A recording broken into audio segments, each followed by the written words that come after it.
오늘 우리에게 주신 하나님의 말씀은 누가복음 1장 26절에서 45절까지의 말씀을 보도록 하겠습니다.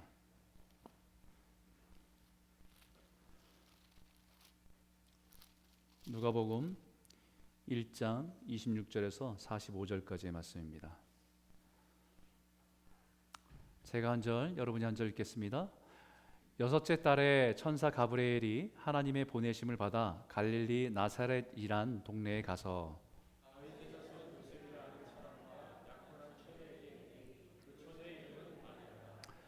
그에게 들어가 이르되 은혜를 받은 자여 평안할지어다 주께서 너와 함께 하시도다 하니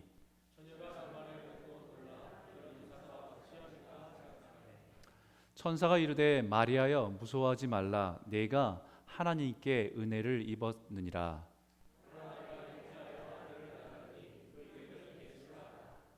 그가 큰 자가 되고 지극히 높으신 이의 아들이라 일컬어질 것이요 주 하나님께서 그 조상 다윗의 왕위를 그에게 주시리니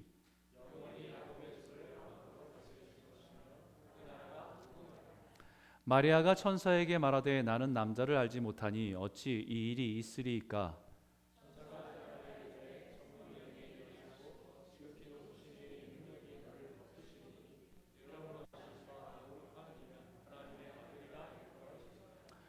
보라 내 친족 엘리사벳도 늙어서 아들을 배었느니라. 본래 임신하지 못한다고 알려진 이가 이미 6달이 되었나니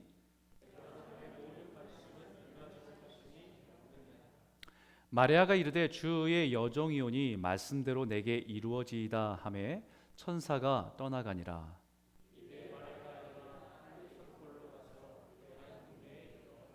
사가랴의 집에 들어가 엘리사벳에게 문안하니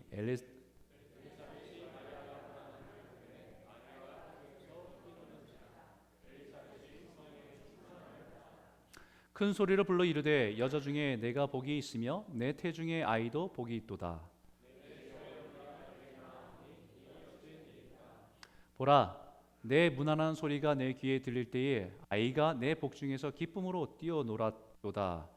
주께서 하신 말씀이 반드시 이루어지리라고 믿은 그 여자에게 복이 있도다. 아멘. 우리는 연말을 맞이하고 또 성탄절이 다가오면 늘 변함없이 아기 예수의 탄생 이야기를 듣습니다. 그때마다 등장하고 들려지는 이름이 마리아 그리고 요셉의 이름입니다. 예수님의 육신의 부모님이 되는 분들의 이름이죠. 그럼에도 불구하고 그동안 기독교의 역사 속에서 예수님의 어머니인 마리아에 대해서 많은 오해도 있고 또 무시도 있었던 것 같습니다. 그 이유는 기독교 역사가 흘러오면서 카톨릭 전통에서는 마리아에 대한 지나친 강조가 있었고 심지어는 비성경적인 의미를 부여해서 숭배해 왔기 때문입니다. 그러다 보니까 종교개혁의 전통 속에 있는 개신교에서는 오히려 마리아에 대해서는 지나친 무시가 있지 않았나 그런 경향이 있었던 것도 사실입니다. 생각해보니까 저도 마리아에 대해서 특별히 설교를 한 적이 거의 없었던 것 같아요. 그러나 우리는 분명하게 성경에서 예수님의 탄생에 있어서 빠질 수 없는 것이 마리아의 믿음의 순종입니다. 남자를 알지 못하는 처녀였던 마리아의 순종으로 아기 예수가 이 땅에 태어날 수 있었기 때문입니다. 그러나 지난 교회의 역사를 돌아보면 교회는 교리를 만들어가는 과정들이 있었어요. 왜냐하면 그 중세 교회가 있기 전까지는 성경은 라틴어로만 쓰여져 있었기 때문에 일반 성도들은 성경을 접할 기회도 없었고 신부나 아니면 교부나 이런 사람들이 말하는 그것을 진리로만 받아들였기 때문에 성도들은 그냥 그분들이 얘기하면 그게 진리인 것으로 생각했기 때문입니다. 그러다 보니까 카톨릭에서는 성경보다는 교리를 굉장히 많이 중시하고 가르쳤던 것도 사실입니다. 첫 번째 이런 논의가 됐던 것은 뭐냐면 예수님의 어머니인 마리아가 죄인이냐 아니냐라는 거예요. 이런 딜레마에서 고민하게 됩니다. 예수님이 이 땅에 죄가 없이 태어나기 위해서 동정녀였던 마리아에게 성령으로 잉태되어서 태어났다는 사실들은 인정하는데 그럼 그 예수님을 잉태한 어머니인 마리아가 죄가 있으면 되냐 안 되냐라고 고민하기 시작한 거예요. 그래서 결론은 마리아도 죄가 없어야 된다라고 하는 주장을 해서 만든 교리가 무염시태라고 하는 겁니다. Immaculate Conception입니다. 예수님의 어머니인 마리아도 타락하지 않은 죄성이 없이 태어난 존재다라고 하는 원죄가 없는 상태로 태어난 존재가 마리아라, 이렇게 교리를 만들어서 가르친 거지요. 그리고 또 그 이후에 다시 논란이 된 것이 있습니다. 그 다시 논란이 된 것은 뭐냐면, 그렇게 죄가 없는 마리아가 죽을 때까지 그러면 깨끗하게 살아야 되지 않는 거냐. 이 논리로 만들어진 교리가, 두 번째 교리가 뭐냐면 마리아의 영원한 처녀성이라는 거예요. 이 말은 쉽게 말하면 마리아는 죽을 때까지 순결한 처녀로 살았다는 것입니다. 그렇다면 또 다른 문제가 발생했습니다. 죄가 없고 죄를 짓지 않은 마리아가 죽는다는 게 말이 되냐? 죽음이라고 하는 것은 죄의 결과로 인류에 남겨진 죄의 결과인데, 죄도 짓지 않고 태어나서 평생에 죄를 짓지 않은 마리아가 죽어서야 되겠냐? 그래서 결국 만들어진 것이 마리아 승천설입니다. 이 교리를 만들어서 마리아는 죽지 않고 육신을 가지고 천국에 올라갔다는 교리를 만들어서 숭배하게 된 것이죠. 모든 교리가 예수님의 어머니로서 믿음의 공경의 대상으로 삼고자 하는 의도였지만, 공경의 대상이 넘어서 이제는 숭배의 대상으로 만들어진 것이 잘못이죠. 이게 가능했던 것은 성경을 아무나 다 접할 수 없었기 때문이에요. 그런데 이런 카톨릭의 전통에서 성경으로 돌아가자라고 외치면서 개혁을 일으킨 것이 종교개혁입니다. 그러다 보니까 오히려 마리아에 대해서 지나치게 우상 숭배하는 모습으로 나타났던 천주교의 전통을 무시하고, 오히려 그런 것을 무시하고 마리아를 무시하게 되는 분위기가 나타난 것이 개신교의 모습이 아닐까라는 생각을 하게 돼요. 그런데 우리는 우리 구주 되신 예수님의 탄생에 대해서 나눌 때마다 믿음으로 순종해서 예수님을 잉태하고 믿음으로 살았던 마리아에 대해서 성경이 말하는 것은 우리가 보아야 된다는 거예요. 왜냐하면 다른 믿음의 선배들과 같이 모세나 여호수아나 루시나 수많은 믿음의 선배들과 같이 우리의 성정과 같은 사람들이었지만 믿음으로 살았던 삶의 이야기가 있었던 것처럼, 이 마리아의 믿음을 보면서 우리가 닮아야 될, 우리가 가져야 될 믿음이 무엇인지를 말씀을 통해서 우리가 깨달아야 되고, 그 의미를 가지고 오늘 우리가 살아가는 믿음의 삶을 우리가 따라가야 하기 때문입니다. 그런 의미에서 오늘 본문 26절과 27절을 한번 읽어보도록 하겠습니다. 함께 읽어볼까요? 함께 읽겠습니다. 시작. 여섯째 달에 천사 가브리엘이 하나님의 보내심을 받아 갈릴리 나사렛이란 동네에 가서 다윗의 자손 요셉이라 하는 사람과 약혼한 처녀에게 이르되 그 처녀의 이름은 마리아라. 여기에 여섯째 달이란 말은 누가복음 1장 앞에 있는 부분을 함축한 내용입니다. 예수님보다 가브리엘이 먼저 세례 요한을 잉태할 수 있는 그의 어머니 엘리사벳을 찾아간 이야기가 앞에 있습니다. 그 노년의 엘리사벳, 평생에 아이를 갖지 못한 엘리사벳이 이제 아이를 잉태하게 된 지 6개월이 되었던 때, 그 가브리엘이 이제는 나사렛에 살고 있는 마리아를 찾아갔다. 그리고 그에게 은혜를 베풀었다는 말씀입니다. 하나님께서는 우리에게 은혜를 베푸시기 위해서 우리를 찾아오세요. 우리가 은혜를 찾는 것이 아니라 하나님께서 은혜를 베푸시기 위해서 우리를 찾아오십니다. 은혜는 내가 만드는 것이 아니라 주님이 허락해 주시는 겁니다. 우리는 은혜를 사모하는 것이지 하나님께서 우리를 찾아오셔서 우리에게 은혜를 베풀어 주시는 것입니다. 오늘 이 말씀을 통해서 우리는 우리를 찾아오신 하나님의 은혜가 오늘 이 자리에 앉아있는 우리 모두에게 찾아오시고 부어주시는 그 은혜를 맛보며 나아가는 귀한 예배 되기를 소원합니다. 여러분과 첫 번째 나누고 싶은 주제인데요, 따라해 보겠습니다. 은혜는 주님이 우리와 함께 하시는 것입니다. 28절에 있는 말씀 크게 한번 읽어볼까? 함께 읽겠습니다. 시작. 그에게 들어가 이르되 은혜를 받은 자여 평안할지어다 주께서 너와 함께 하시도다. 가브리엘 천사가 마리아를 만나고 나서 이렇게 선포합니다. 은혜를 받은 자여, 은혜를 입은 자여. 이 말의 의미는 이제 당신에게 하나님이 은혜를 부어줄 거니까 당신은 은혜 받은 사람입니다라고 하는 선포하는 것이 아니라 이미 은혜 가운데 살아가고 있는 자여라고 하는 말씀입니다. 이것은 앞으로 하나님의 놀라운 은혜가 당신에게 놀라운 기적과 함께 부어질 것이니까 은혜를 받은 자라고 선포하는 것이 아니라 이미 당신은 하나님의 은혜와 호의를 입고 살아가고 있음을 일깨우는 말입니다. 우리는 은혜 받은 자라는 사실 앞에서 우리는 돌아보게 됩니다. 나에게 무슨 은혜가 있었지? 무슨 호의가 있었지? 남들보다 특별하게 내가 좋은 일이 있었나? 근데 내가 무슨 은혜 가운데 살아간다고 얘기하는 거지라고 의문을 가질 수 있어요. 우리는 하나님의 은혜를 말할 때 내가 원하는 것을 얻고 특별한 것을 받아서 누릴 때에 우리는 은혜 받았다라고 얘기하고, 내 감정이 무엇인가에 영적인 것을 반응할 때 은혜 받았다라고 얘기합니다. 그러나 가브리엘 천사가 마리아에게 분명히 상기시키려고 하는 것은 이미 하나님의 은혜 가운데 살아가고 있음을 잊지 말라는 겁니다. 그래서 사도 바울은 이 의미를 깨닫고는 이렇게 고백하잖아요. 나의 나된 것은 하나님의 은혜다.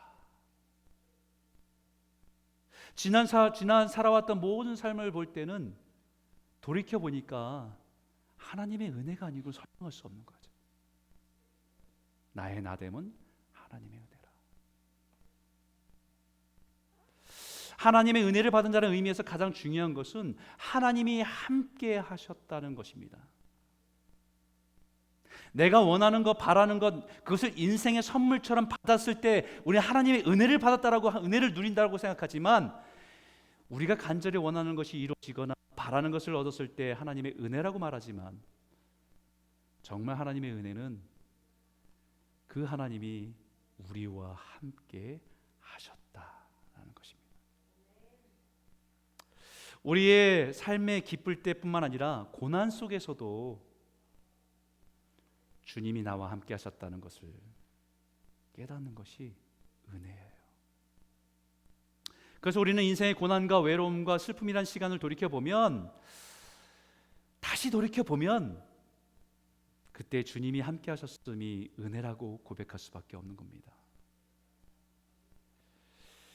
여러분, 이제 2022년도 22일밖에 남지 않은 시간이 우리에게 주어져 있습니다.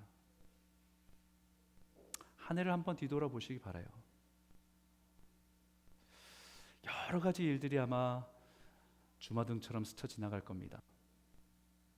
기쁨과 슬픔, 또 안타까움과 감사, 그런 많은 순간들이 우리의 뇌리를 스쳐 지나갈 겁니다.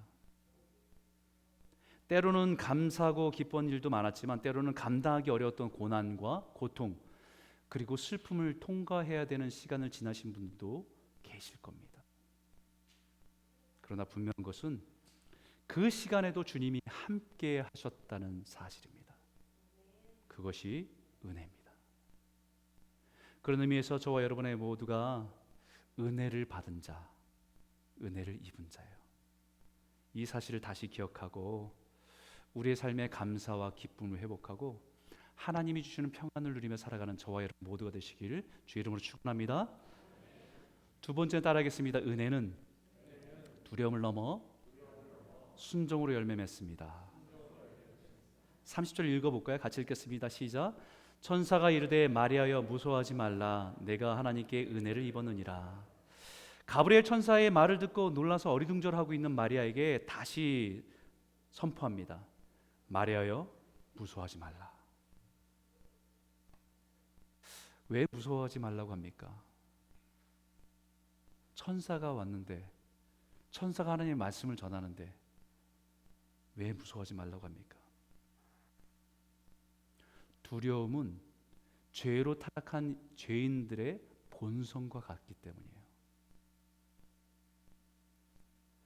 에덴 동산 하나님께서 인류를 창조하시고 보실 때 심히 보시기 아름답다라고 좋았다라고 말씀하실 때 그들 마음에는 두려움이 없습니다. 평강입니다. 그런데 사단의 유혹 때문에 죄를 짓고 나서는 제일 먼저 그들 마음에 찾아온 것은 두려움입니다.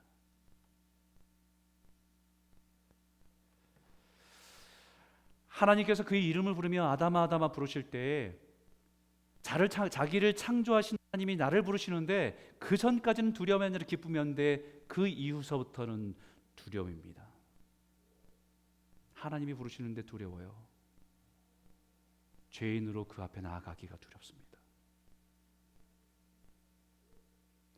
아담이 자기의 하나님의 형상으로 지은 자기에게 갈비뼈와 같은 자기에게 배필로 지어주신 하와를 보면서 당신은 내 뼈 중에 뼈요 살 중에 살이라고 고백했던 것이 사람이에요. 아내만 얘기하는 것이 아니라 모든 사람의 관계, 당신은 나에게 꼭 필요한 사람입니다라고 고백입니다. 사람은 서로를 의지하고 필요로 하는 존재로 지음받았기 때문이에요. 그런데 죄를 짓고 나서는요, 두려운 존재로 바뀝니다. 내가 가지고 있는 것을 빼앗을까 봐 두려워져요.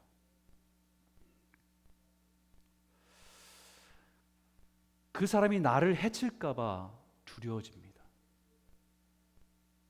경계하게 되고 싸우게 되고 내가 먼저 뺏게 돼요. 모든 만물 속에서 자연 속에서 아름답게 조화롭게 살아가던 인류가 사자와 양이 같이 뒹굴고 모든 것 안에 평화롭게 살아가던 인류가 이제는 그 자연마저도 그 만물마저도 두려운 존재로 바뀌어요.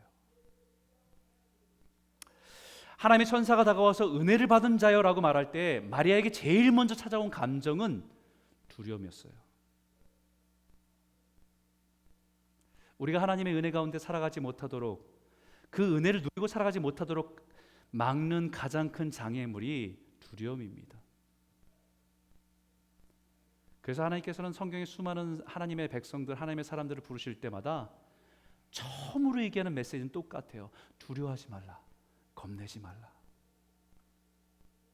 근데 하나님의 사람들을 만나시고 부르실 때마다 두려워하지 말라, 겁내지 말라고 말씀하시면서 왜 두려워해야지, 두려워하면 안 되는지, 두려워해서는 안 되는지 그 근거에 분명히 말씀하지요. 이사야 선지자가 이렇게 말씀했습니다. 두려워하지 말라, 내가 너와 함께함이라. 놀라지 말라, 나는 내 하나님이 됨이니라. 내가 너를 굳세게 하리라. 참으로 너를 도와주리라. 참으로 나의 의로운 손으로 너를 붙들리라. 이사야 선지자에게 말씀하신 것 같이 내가 너와 함께함이라라고 말씀하신 것입니다. 주님이 우리와 함께 계시고 너와 함께 계시고 너를 위해서 일하고 계심을 보라는 것입니다. 왜 우리가 인생을 살아가면서 두려워합니까? 그것은 우리와 함께 하신 주님을 보지 못하고 나를 둘러싸고 있는 상황과 현실을 보기 때문에 두려운 겁니다. 우리는 내 삶에 일어난 일들을 보고 내 삶을 통해서 일하시는 하나님을 보지 못하기 때문에 두려운 겁니다. 우리 현실에 내가 감당할 수 없고 내 힘으로 통제할 수 없는 일들 앞에서 우리는 우리 자신을 볼 때는 감당할 수 없기 때문에 두려워지는 거예요. 많은 분들이 궁금해합니다. 내년에는 경제가 좀 나아질래나?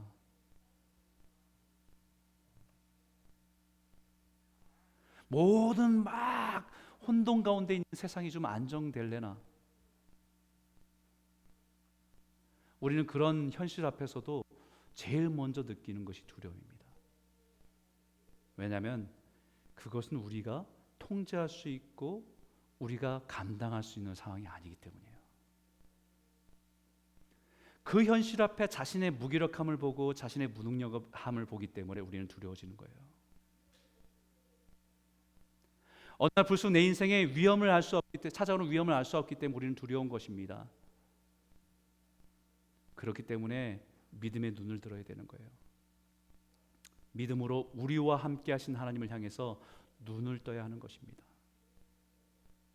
여전히 나를 사랑하시고 나와 함께 하신 주님을 바라볼 때 우리는 두려움에서 평안으로 나아갈 수 있기 때문입니다. 그래서 가브리엘 천사는 마리아와 함께 하신 하나님께서 행하실 일, 그리고 이미 행하고 계신 일이 무엇인지를 말씀하기 시작합니다. 31절과 33절인데 보라 내가 잉태하여 아들을 낳으리니 그 이름을 예수라 하라. 그가 큰 자가 되고 지극히 높으신 이의 아들이라 일컬어질 것이요 주 하나님께서 그 조상 다윗의 왕위를 그에게 주시리니 영원히 야곱의 집을 왕으로 다스릴 것이며 그 나라가 무궁하리라. 지금 하나님께서 행하고자 하신 일들이 무엇인지를 말씀하는 거예요. 마리아가 가브리엘 천사가 이 말을 할 때 이 말이 무슨 의미를 하는지 분명히 알았습니다. 단지 이제 정혼한 요셉과 정식으로 결혼해서 아들을 낳게 될 것이고 잘 살 거야 라고 하는 덕담이 되고 축하해 주는 메시지가 아니라는 것을 분명히 알고 있었습니다. 가브리엘의 메시지는 모든 유대인들이 기다리는 메시아에 대한 말씀인 것을 분명히 알고 있었습니다. 지극히 높으신 이의 아들 다윗의 왕위를 이어갈 왕, 영원히 이스라엘의 왕으로 다스릴 왕이라는 메시아에 대한 말씀인 것을 마리아는 분명히 알고 있었어요. 그런데 마리아의 반응은 34절입니다. 마리아가 천사에게 말하되 나는 남자를 알지 못하니 어찌 이 일이 있으리요. 이미 하나님께서 역사 속에서 수많은 선자에게 말씀하셨고 약속하신 말씀인 것을, 메시아에 대한 메시지인 것을 알고 있었습니다. 그런데 그 말씀이 내 삶에 일어난다는 사실 앞에 받아들일 수가 없었던 거고 믿을 수가 없었던 겁니다.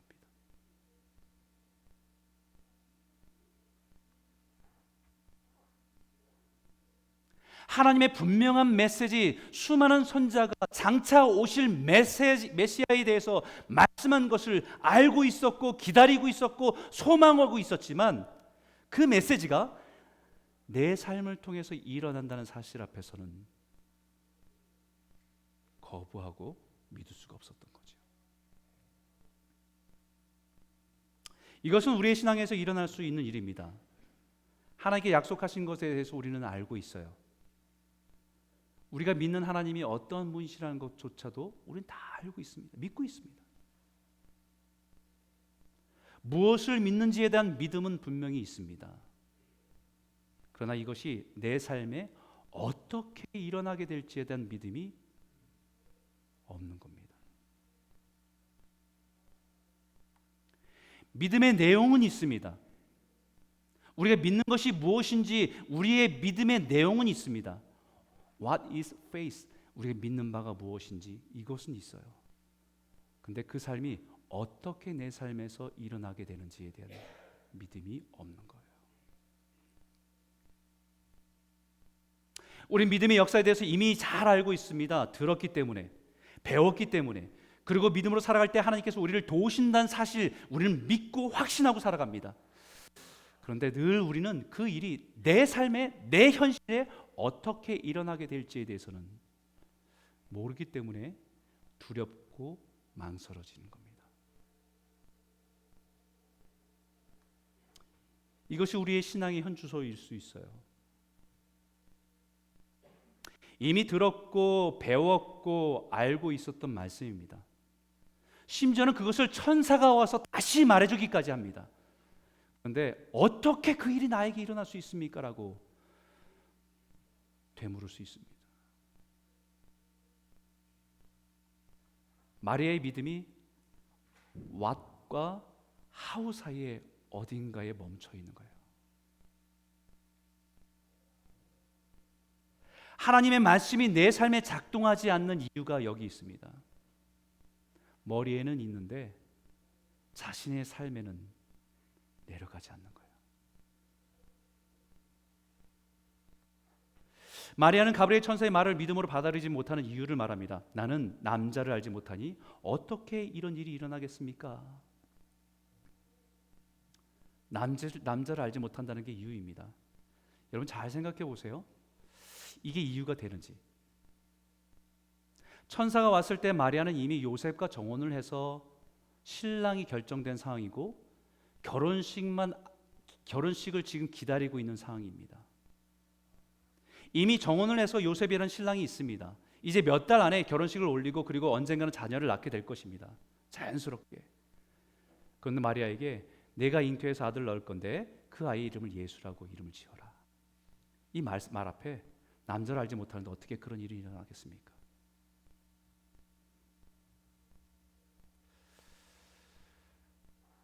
우리도 우리가 알고 있는 믿음대로 살지 못하는 이유를 대라고 한다면 수도 없이 될 수 있어요. 나이가 많아서, 돈이 없어서, 사람들이 없어서, 아무도 도와주지 않아서, 몸이 아파서, 애들 때문에, 바빠서, 시간이 없어서, 삶의 여유가 없어서,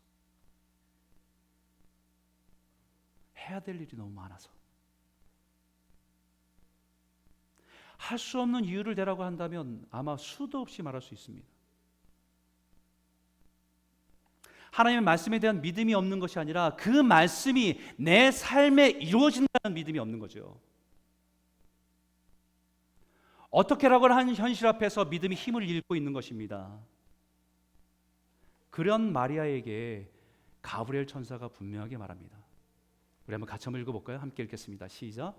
천사가 대답하여 이르되 성령이 내게 임하시고 지극히 높으신 이의 능력이 너를 덮으시리니 이름으로 나실 바 거룩한 이는 하나님의 아들이라 일컬어지리라. 가브리엘 천사가 분명히 말해요. 마리아, 네가 할 수 있는 일이 아니야.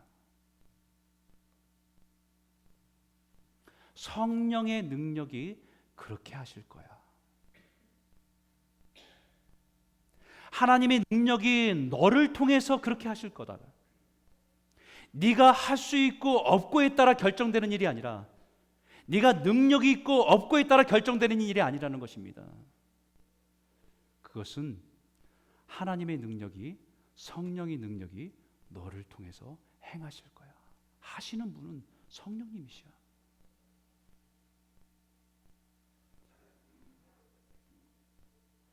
제가 어릴 때 좋아했던 말씀이 있습니다. 아주 어릴 때예요. 그 말씀이 뭐냐면 여러분도 좋아하시는 말씀일 겁니다. 마가복음 9장 23절에 할 수 있거든이 무슨 말이냐? 믿는 자에게는 능치 못할 일이 없느니라. 저희 어머니가 이 말씀을 얼마나 저한테 주입을 하셨는지 모르겠어요. 할 수 있거든이 무슨 말? 믿는 자에게 능치 못할 일이 없다고. 언제 하신 줄 아세요? 제가 공부를 안 할 때. 할 수 있거든이 무슨 말이냐? 믿는 자에게 능치 못할 일이 없다고. 저는 이 말씀을 들을 때 저는 제가 스스로 불안해하거나 용기가 떨어지는 나 스스로가 할 수 있다라고 하는 자기 암시와 같은 메시지로 이해했었습니다. 근데 사실은 더 정확한 의미는 그 부분도 있겠지만 더 정확한 의미는 네가 할 수 있고 없고가 중요한 것이 아니라 전능하신 주님이 주를 믿는 그 사람에게 능히 행하실 일은 성령님이시다. 성령님이 너를 통해서 하실 거야 라는 말씀이죠. 우리는 주님을 믿는 것이고 그 믿는 사람의 인생을 통해서 능력을 행하실 분은 성령님이시라는 사실을 말하고 있는 겁니다. 이 말을 들은 마리아가 확신을 가지고 대답합니다.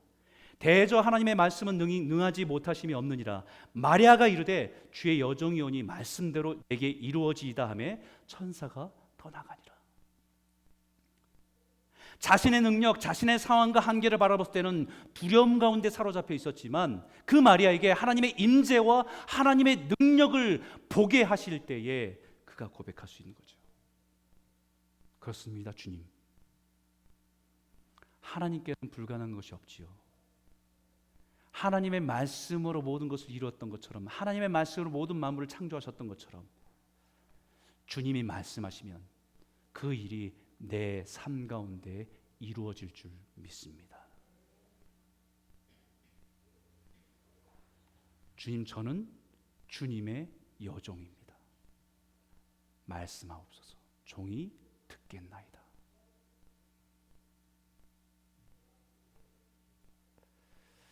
모든 두려움을 넘어서 아멘으로 화답하는 것입니다. 여전히 두려움이 있고 걱정이 앞서고 염려가 되지만 주님의 말씀 앞에서 자신의 한계를 내려놓고 하나님의 전능하심을 인정하며 그 말씀 앞에 아멘으로 화답하는 것이 믿음입니다. 두려움이 변화해서 소망으로 변하는 거예요. 이것이 하나님의 은혜입니다. 이 은혜가 저와 여러분 삶을 충만케 되는 은혜가 있기를 주의 이름으로 축원합니다. 세 번째는 따라해 보겠습니다. 은혜는 공동체를 통해서 더욱 풍성해집니다. 41절 42절 같이 읽겠습니다. 시작. 엘리사벳이 마리아가 문안함을 들으매 아이가 복중에서 뛰노는지라. 엘리사벳이 성령의 충만함을 받아 큰 소리를 불러 이르되 여자 중에 내가 복이 있으며 내 태중의 아이도 복이 있도다. 여러분, 한 가지 제가 질문할게요. 만약에요, 노년의 엘리사벳이 다 늙은 나이에 아이를 갖게 되었던 사실을 창피하게 여겼다고 한다면 어떻게 됐을까요?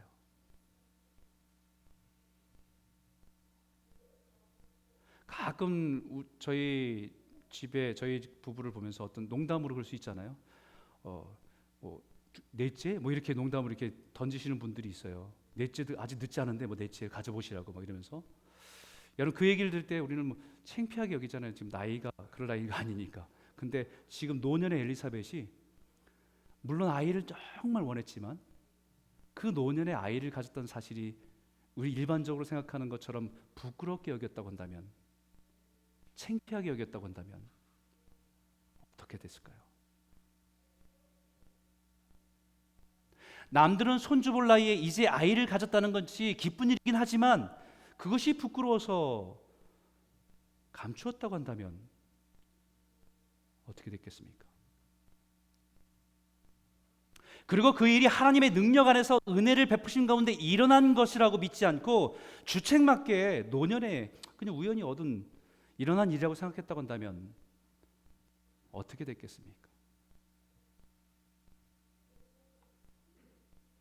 오늘 말씀을 묵상하면서 이런 생각이 들어요. 오늘 나에게 일어난 놀라운 하나님의 은혜는 나만을 위한 것이 아니라는 거예요.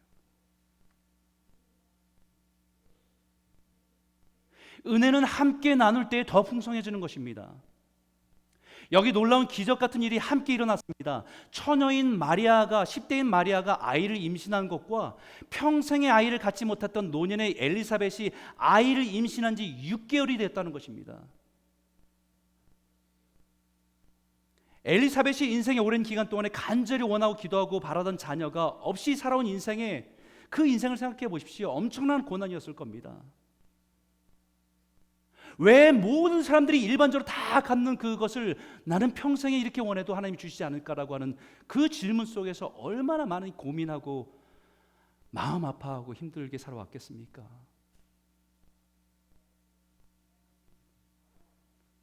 그런데 이제는 그 고난이 바로 마리아를 만나고 위로하기 위해서 준비하신 하나님의 계획 속에 있다는 것을 깨닫게 되는 것이 은혜입니다. 나의 인생의 고난을 통해서 경험한 하나님의 은혜가 지금 고난을 지나가는 누군가에게 위로가 될 수 있다는 것을 말하고 있는 것입니다. 마리아가 엘리사벳을 찾아가 만났을 때 마리아의 영은 비로소 염려와 걱정에서 자유로워졌어요. 비로소. 물론 아멘하고 하나님의 말씀이 내 삶 가운데 이루어질 것을 믿습니다라고 믿음으로 선포했지만 여전히 육신을 가진 자라 염려가 앞서고 걱정이 앞서잖아요. 그런데 엘리자벳을 만나고 나서 비로소 염려와 걱정을 놨다는 겁니다.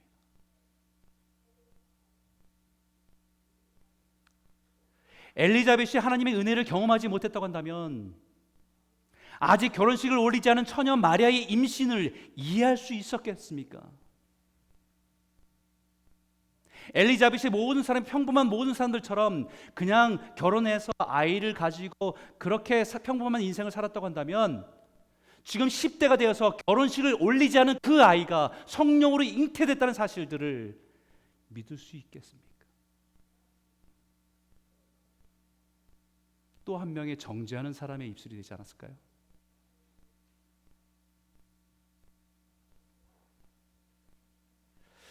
한 사람 너무 일찍 불가능한 방법으로 임신이 했고, 또 한 사람 너무 늦게 불가능 속에서 아이를 가진 것 때문에 서로를 잘 이해하고 위로하고 격려하고 그리고 함께 영적인 여정을 걸어가는 겁니다. 이 모든 것이 성령 안에서 하나님의 일하심을 보고 깨닫게 되었기 때문이에요. 이것이 커뮤니티입니다. 이것이 공동체예요. 이것이 교회입니다.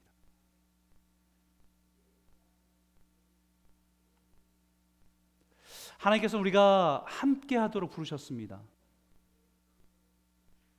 서로의 인생이 다양한 것을 가지고 살아갑니다. 또 어떤 분들은 고난과 실패나 좌절과 약함을 통해서 수많은 사람이 다양한 모습을 보게 하십니다. 이것을 통해 서로에게 다가가고 이해하고 함께하도록 부르신 곳이 교회입니다. 우리는 서로 보이지 않는 하나님의 섭리와 계획을 자신의 인생을 통해서 보게 하고 격려하고 함께하기 위해서 주님께서 우리를 교회로 부르신 것입니다. 우리 모두를 함께하도록 커뮤니티로 에클레시아 불러모은 것이 교회입니다.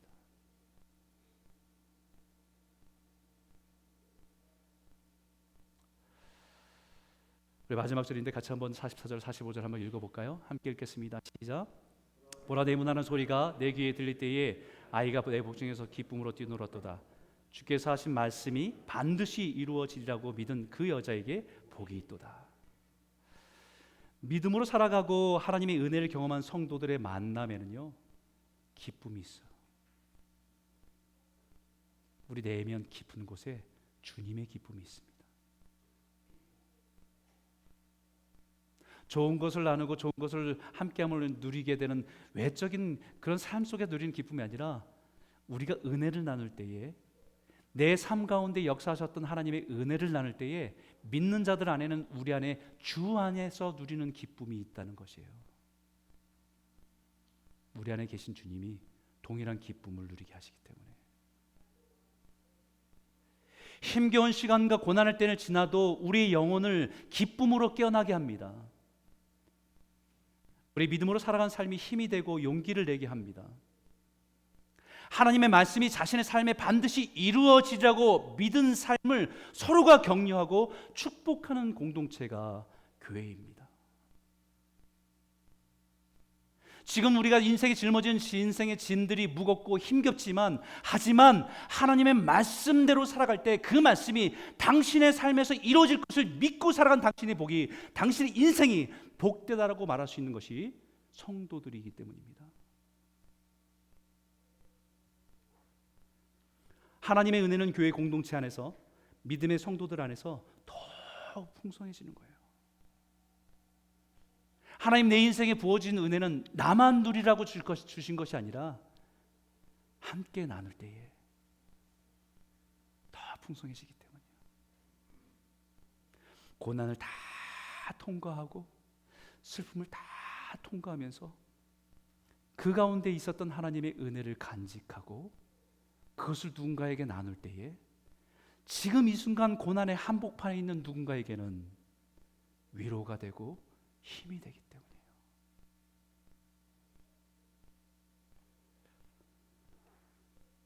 사랑하는 성도 여러분, 우리 교회 성도님의 만남들이 이러하기를 소원합니다. 만나면 내 안에 주신 하나님의 은혜를 나누고 서로 믿음으로 살아가는 몸부림치는 것을 격려해주고 말씀으로 살아가도록 말씀이 그냥 지식이 아니라 그 말씀이 당신의 삶 속에서 이루어질 것을 믿고 격려하고 기도해 줌으로 인해서 우리의 삶 속에 더 풍성한 은혜를 함께 누려가는 교회와 성도가 되기를 주의 이름으로 축원합니다. 기도하겠습니다. 아니, 이 찬양 우리 같이 한번 불러보죠. 아침 1부 때 불렀던 찬양인데 오늘 말씀을 참 많이 기억하게 하는 찬양입니다. 은혜라고 하는 찬양이지요. 이 찬양 우리가 같이 한번 불렀으면 좋겠어요. 한번 가사를 기억하면서 내가 누려왔던 모든 것이, 내가 지나왔던 모든 시간이, 내가 걸어왔던 모든 순간이 당연한 게 아니고 은혜였어. 왜요? 주님이 함께 하셨기 때문에. 주님이 함께 걸어오셨기 때문에. 같이 부르죠. 내가 누려왔던 모든 것들이,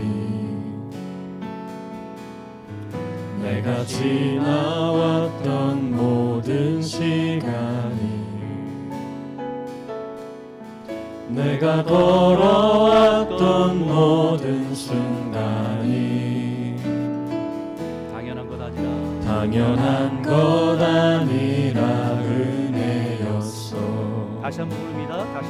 내가 누려왔던 모든 것들이, 내가 지나왔던 모든 시간이, 내가 걸어왔던 모든 순간이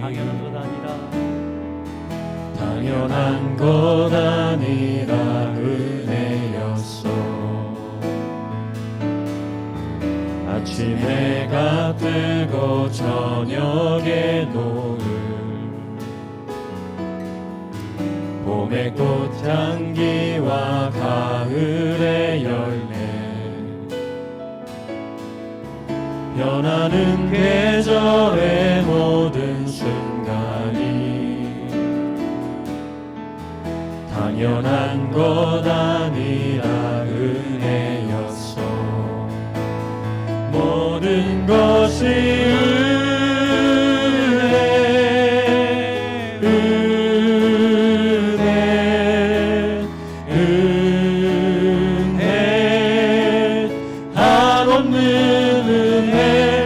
삶에 당연한 건 하나도 없었던 것을, 모든 것이 은혜였어. 모든 것이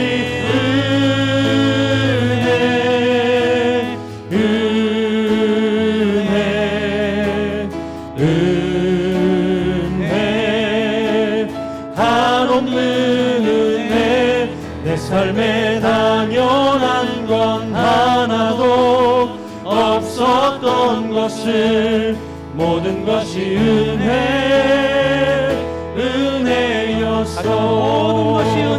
모든 것이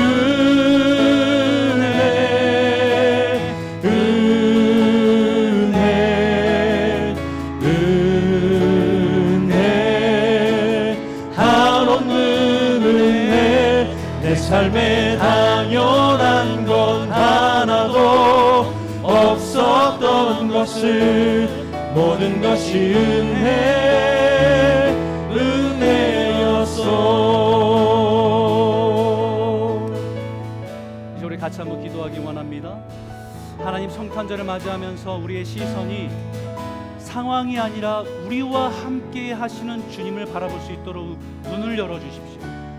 우리의 믿음이 지식에만 머물지 않고 살아있는 믿음으로 반응하며 능력으로 역사하시는 은혜를 누리게 하여 주시길 원합니다.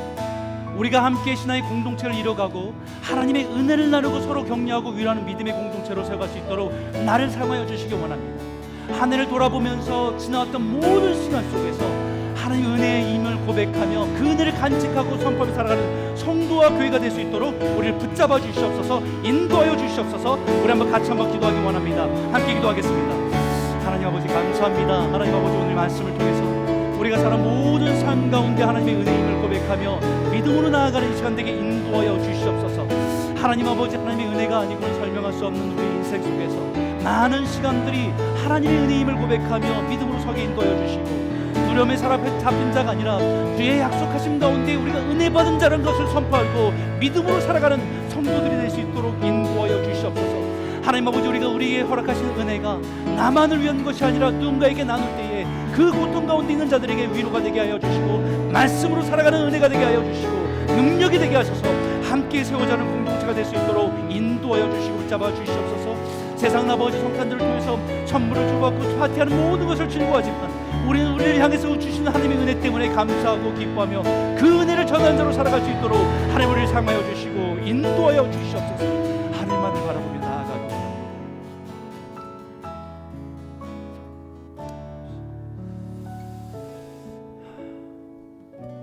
하나님 아버지, 연말을 보내면서 이제 성탄절을 다가오는 성탄절을 바라봅니다. 어찌 보면 세상이 더 성탄절을 기대하고 즐거워하는 줄 모르겠습니다. 서로 주고받을 선물을 기대하고 함께 즐거운 시간을 보낼 파티를 생각하면서 즐거워하지만 하나님, 우리는 그 성탄절이 우리에게 은혜이기에, 나를 살리신 하나님의 은혜이기에 우리가 더 기뻐하고 그 은혜를 간직하고 그 은혜를 전하는 자로 살아갈 수 있도록 우리를 회복시켜 주시옵소서. 하나님, 우리가 이 시대를 살아가면서 하나님, 여러 가지 세상에 두려운 것들이 많은 세상을 살지만 우리의 시선이 우리와 함께 계시고 우리 위해서 일하고 계신 주님을 보게 하셔서 두려움을 넘어 염려와 근심을 내려놓고 자유하며 믿음으로 살아가는 성도가 될 수 있도록 하나님 우리를 붙들어 주시옵소서. 하나님, 우리가 이 시대를 살아가면서 하나님, 나에게 베풀어 주신 하나님의 은혜를 내 인생에게만 가둬두고 있는 자가 아니라 그 은혜를 많은 사람들과 함께 나눌 때에 고난의 한복판을 지나가는 사람에게 위로가 되고 용기가 되고 힘이 되는 믿음의 공동체, 은혜 공동체를 세워갈 수 있도록 우리를 사용하여 주시옵소서. 지난 시간 돌아보면 참 눈물 흘리고 아픈 시간들이 많았지만 믿음으로 바라보면 그 또한 하나님의 은혜라는 것을 기억합니다. 바라보게 됩니다. 하나님, 주님을 붙들고 믿음 안에서 그 은혜를 간직하고 살아가는 성도와 교회가 될 수 있도록 우리를 인도하여 주시옵소서. 예수님 이름으로 감사하며 기도드렸습니다. 아멘.